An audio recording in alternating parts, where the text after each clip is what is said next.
அண்மை செய்தியை பார்த்துக் கொண்டிருக்கிறோம். திருச்சி மணப்பாறையில் 4ஆம் வகுப்பு மாணவிக்கு பாலியல் தொல்லை கொடுத்த வழக்கில் புகாருக்குள்ளான தாளாளரின் கணவர் மீது மேலும் ஒரு மாணவி பாலியல் தொல்லை புகார் அளித்திருக்கிறார். இதுகுறித்த கூடுதல் விவரங்களோடு இணைகிறார் எமது செய்தியாளர் வெங்கடேசன். வணக்கம் வெங்கடேசன், உங்களிடம் இருக்கும் தகவல்களை பகிர்ந்து கொள்ளுங்கள். வணக்கம். திருச்சி மாவட்டம் மணப்பாறைப்பட்டி சாலையில் பிரபல தனியார் பள்ளி ஒன்று செயல்பட்டு வருகிறது. இதே பள்ளியில் 4ஆம் வகுப்பு படிக்கும் மாணவி ஒருவருக்கு நேற்றைய தினம் பாலியல் தொல்லை அளித்ததாக தாளாளரின் கணவர் உள்பட 4 பேர் கைது செய்யப்பட்டனர். இன்று காலை அந்த பள்ளியின் முதல்வரும் கைது செய்யப்பட்டார்.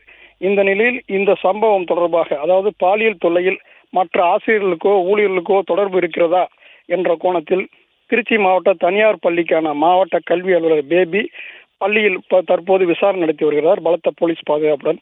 இந்நிலையில் மணப்பாறை காவல் நிலையத்தில் இதே பள்ளியில் 5ஆம் வகுப்பு படிக்கும் மாணவி ஒருவர் வசந்தகுமார், அதாவது தாளாளரின் கணவர் வசந்தகுமார், நேற்று 4ஆம் வகுப்பு படிக்கும் மாணவி புகார் அளித்திருந்த அதே ஆசிரியர் பாலியல் செயலில் ஈடுபட்டதாக தற்போது ஒரு புகார் கொடுத்திருக்கிறார். இதுபோல தொடர்ச்சியாக புகார்கள் வர ஆரம்பித்துள்ளன.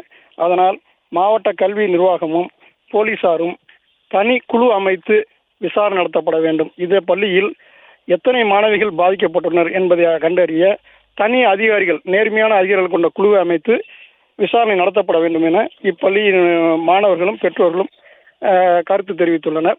தற்போது பள்ளிக்கு திருச்சி மாவட்ட குழந்தைகள் நல பாதுகாப்பு அலுவலர் வந்து விசாரணை நடத்த இருப்பதால் பரபரப்பு ஏற்பட்டது. அவரும் தற்போது பள்ளிக்கு வந்து விட்டார். பள்ளியில் விசாரணை மாவட்ட கல்வி அலுவலர் பேபியுடன் அவர் குழந்தைகள் பாதுகாப்பு நல அலுவலரும் சேர்ந்து விசாரணை நடத்த வந்திருப்பதால் மேலும் பரபரப்பு தொற்றிக் கொண்டுள்ளது.